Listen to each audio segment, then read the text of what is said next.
Faire interpréter à une technologie qui utilise le langage binaire pour générer des images, une image de langage binaire, je trouve ça rigolo. Voilà, c'est un petit peu ma revanche du David créateur face au Goliath numérique. Quoique, est-ce qu'en tant que vidéaste sur YouTube, ou en tout cas animateur de contenu sur Internet, je peux vraiment être qualifié de créateur? Et vous savez quoi? Allons même plus loin, soyons insupportables d'entrée de jeu. Est-ce que le monde numérique autorise l'idée même de création? Il faut dire que c'est quand même une drôle d'idée que celle d'être vidéaste sur Internet. Pour schématiser, tu réfléchis à un contenu, tu y penses, tu l'écris, tu le tournes, tu le montes, peut-être même que tu en es fier d'ailleurs, hein, pourquoi pas.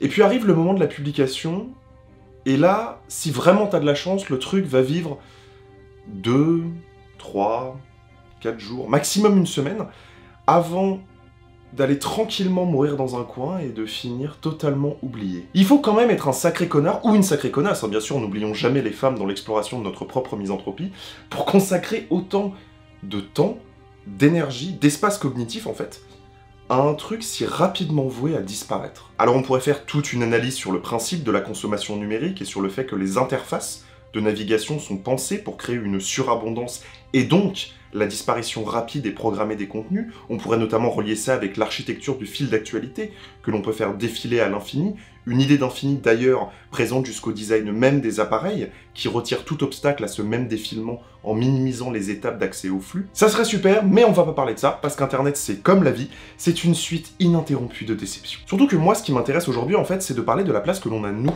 les créateurs de ce fameux contenu voué à disparaître dans le fin fond d'un fil d'actualité, rempli d'annonces de dropshipping et de pop-up porn. Un contenu à la pertinence excessivement limitée du fait de son mode de consommation même, et dont personne ne se souviendra vraiment. Et alors, moi la question à laquelle je pense qu'il faut qu'on réponde, là, tous, nous vidéastes, c'est comment est-ce qu'on fait pour affronter cette réalité qui vise à dire que l'on est tous des merdes, plongés dans un océan d'absurde qui nous conduit vers une incurable dépression. Je veux dire, le fait de proposer un contenu numérique nous conduit par essence à une existence un peu vaporeuse, je pense que l'on sera tous un petit peu d'accord là-dessus, où l'on finit par ne devenir que des relais du divertissement général qui occupe notre espace cognitif pour nous éloigner de l'idée de notre propre mort, une sorte de théorie pascalienne 2.0, et notre façon à nous, vidéastes, d'éviter cette question de notre propre mortalité, eh bien c'est de nous occuper à les occuper. Est-ce que ça serait pas ça, la fameuse horizontalité d'Internet, finalement? Alors que sincèrement, tout le monde s'en fout de ce que l'on propose. Si. On est toutes et tous intégrés dans un univers qui, à travers les interfaces designées pour l'explorer, rend impossible l'idée même de temps long.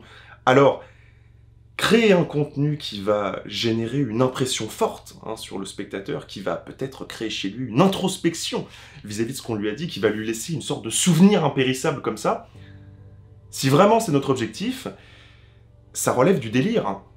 Et il faut soigner ça de toute urgence. Parce qu'on va être honnête 5 minutes. On est entre nous, bon, il y a peut-être 2-3 personnes qui regardent, mais passons. Tout le monde s'en fout de ta rétrospective sur Retour vers le futur. Ou sur la filmographie de Bertrand Tavernier, bien sûr, c'est pareil. Non, parce que même si ton objectif, c'est simplement de leur faire découvrir les 10 films et qu'il y en a certains, un nombre restreint, mais quand même quelques-uns qui vont effectivement découvrir les films à la suite de ta vidéo, ce qui va leur rester en mémoire, ce sont les films. Certainement pas ta vidéo, et encore moins le discours que toi, tu auras tenu sur ces films. Et alors, si en plus le contenu que tu proposes est basé sur l'actualité, donc d'autant plus intégré à ce même flux dont je parlais, mais alors là, la névrose te tend les bras. Parce que ta critique à chaud sur Conjuring 3,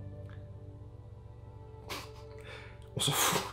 Alors évidemment, pas ton portefeuille, bien sûr, parce que c'est devenu ton gagne-pain, cette histoire, mais ose me dire que tu vis bien cette vacuité profonde de tes actes, et cette façon dont tu gâches le peu de temps qu'il te reste à vivre, en ne valant pas mieux qu'une annonce pop-up, finalement. Je suis un peu méchant, surtout qu'il y a effectivement un moyen de survivre psychologiquement à tout ça, c'est de comprendre une réalité toute simple, à savoir que la seule façon d'atteindre ce fameux temps long, qui constitue la création, et de laisser un souvenir à celles et ceux qui nous regardent en étant fiers de ce que l'on aura accompli, c'est de nous constituer nous-mêmes en tant que création. De devenir un personnage numérique, en fait. Vous savez, ce fameux personnage que les gens qui nous suivent constituent, et dont ils sont persuadés qu'il s'agit de notre propre individualité, et dont ils vont suivre les aventures de vidéo en vidéo. Un personnage qui bien souvent d'ailleurs nous échappe complètement et qui n'a fondamentalement rien à voir avec ce que nous sommes dans le monde réel. Parce que fondamentalement c'est ça Internet en fait. On suit pas quelqu'un pour un contenu, on va pas retourner, re-regarder une vidéo 50 fois. Ce qu'on aime, ce qu'on suit, c'est un créateur. Mais est-on encore créateur lorsque rien de ce que l'on fait ne reste, que tout notre contenu disparaît dans les méandres d'un vide numérique sans fond, et que rien de ce que l'on propose ne laisse de souvenirs durables à l'audience. Une sorte d'artiste qui survivrait à ses propres œuvres. Drôle de concept. Je me souviens des films que j'aime, je me souviens des sensations que j'ai eues en les regardant, je me souviens des images qu'ils m'ont proposées et des images qu'ils ont suscitées chez moi. Ça, je m'en souviens. Les vidéos YouTube que j'ai aimées, et encore je suis relativement difficile en termes de contenu sur Internet, je m'en souviens pas. Alors c'est violent hein, de se prendre ça dans la gueule quand on est vidéaste, ça me fait pas du tout plaisir. Mais comme c'est un processus relativement évolutif, voilà, c'est une sorte d'apprentissage hein, sur le long cours, on finit par comprendre que la seule façon de nous exprimer vraiment librement dans ce monde numérique dans lequel on évolue, eh bien, c'est uniquement en tant qu'identité de marque. Et ça fait mal. Et l'on va comprendre également que tout le contenu que l'on peut proposer, et qui d'ailleurs parfois est réalisé avec énormément de sincérité, hein, je remets pas du tout ça en cause, n'est finalement traité que comme une succession de publicités vouées à nourrir cette identité de marque. C'est horrible. Parce qu'évidemment, nous sommes tous, à notre échelle, des marques, bon certains un petit peu plus littéralement que d'autres, hein, quand même, mais c'est la vérité. Ah, Denis. Si. Alors peut-être que je vis mal cette réalité parce que j'ai pas encore atteint les 30 000 € par mois pour me filmer en train de faire du coloriage. C'est une possibilité, peut-être que le jour où ça arrivera, je sourirai à la vie, je dirai oui à la vie, et que mon rapport à moi-même sera éminemment plus positif. C'est une possibilité. Ou alors, peut-être pas en fait. Peut-être que cette réalité qui est que le contenu que je propose est important pour moi, que je m'investis vraiment dans ce que je propose, et que j'espère vraiment que ce que je dis suscitera une réflexion chez celles et ceux qui m'écoutent, m'empêchera à tout jamais d'être pleinement heureux dans ce monde binaire. Que ma quête à moi, ma véritable quête, c'est celle du souvenir que mes travaux laisseront et non pas que moi je laisserai, ou en tout cas l'image que les gens ont de moi, et que c'est pour cette raison que, même encore aujourd'hui, et j'ai pas changé d'avis là-dessus, mon truc à moi c'est vraiment le cinéma, et que faire du contenu sur YouTube, c'est juste en attendant. Quoique maintenant le cinéma semble clairement suivre le même chemin, hein, avec la Netflixisation du marché, la multiplicité des contenus de partout, il y en a partout, toutes ces plateformes, toutes différentes, certaines généralistes, d'autres spécialisées, et puis le déferlement de films qui arrivent simultanément sur les écrans pour rester à l'affiche seulement une semaine, qui se marchent tous dessus. Monde de merde. Est-ce que finalement, face à tout ça, la vanité, c'est pas la seule chose qui nous reste? Accepter cette réalité du monde dans lequel on évolue, et se dire, bah écoute, hein, finalement... je vais plonger tête la première, hein, de toute façon, je ne suis qu'une merde, je vais nager dans un océan d'absurdité où tout ce que je propose, tout ce qui est important pour moi, est voué à disparaître et voué à être soumis à un algorithme totalitaire. Et puis parallèlement à tout ça, je vais prendre la pose de celui qui est au-dessus de la mêlée, hein, tu vois, faire le fier, alors que je ne suis qu'une merde qui n'est pas foutu de saloper les chaussures des géants de la tech.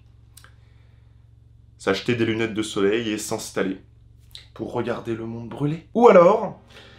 est-ce que ne serait pas pleinement venu le temps de mériter notre statut de créateur et de créer vraiment des choses? Créer malgré toutes ces contraintes, malgré cet environnement hyper venimeux dans lequel nos contenus sont diffusés. Créer vraiment, c'est-à-dire créer des choses qui ont du sens et qui auront un impact sur celles et ceux qui le regardent. Une façon de défier la course immuable du temps et de prétendre, avec beaucoup de vanité certes, mais tout de même, à l'infini. Que ce soit apprendre à un spectateur quelque chose en lui transmettant un savoir ou une compétence pour que notre vidéo ait un impact réel sur lui, ou alors, si on est dans un truc un petit peu plus intello, tenir un discours si différent, si radical, si bien argumenté que notre point de vue ouvrira forcément de nouveaux horizons d'analyse chez lui, et à défaut qu'il soit forcément d'accord avec la vision que l'on propose, au moins on l'aidera à se développer son propre point de vue, même si c'est pour se construire en opposition avec le nôtre. Et alors, si vraiment on veut viser la lune, parce que ça ne nous fait pas peur, on peut se reposer sur l'ambition qui naît en nous lors de nos insomnies dépressives, et ambitionner même, pourquoi pas, de créer un contenu qui va générer des émotions. à travers de la fiction même, pourquoi pas. Et ce, même s'il est évident pour moi, et pour tout un tas de raisons, certaines que j'ai évoquées, d'autres pas, que le monde numérique, en général, ne fait pas de place aux artistes. Que l'on n'appartient pas vraiment à cet environnement. Et d'ailleurs, je dois être honnête avec vous, moi je suis assez pessimiste à ce sujet, parce que je pense que la pertinence et la diversité des œuvres ne va faire que se raréfier à mesure que le monde numérique va gagner chacune des étapes de l'existant. Je pensais ça, et figurez-vous que c'est un contenu diffusé sur Netflix qui m'a redonné la force d'espérer. En regardant le spectacle expérimental de Bo Burnham, Inside, créé durant le confinement, j'ai d'abord été totalement impressionné par l'inventivité qu'il déploie pour nous construire un show son et lumière à lui tout seul, mais surtout, j'ai découvert une personne qui proposait quelque chose que j'avais jamais vu avant. Et là, ça fait presque une semaine que je l'ai regardée, et elle m'est restée, cette proposition. Je vous en dis pas plus parce que c'est vraiment quelque chose, Inside, qu'il faut prendre le risque d'aimer, mais ce spectacle, il m'a fait du bien. Et d'ailleurs, en le regardant, j'ai repensé à cette phrase qui se trouve dans le livre Le goût de la beauté de Eric Rohmer que je suis en train de lire en ce moment. Livre génial, hein, lisez-le, absolument génial. Putain, à l'époque, ça pensait. Hein. À l'époque, ils avaient des réflexions assez puissantes sur ce que c'était le cinéma, quel était son devenir.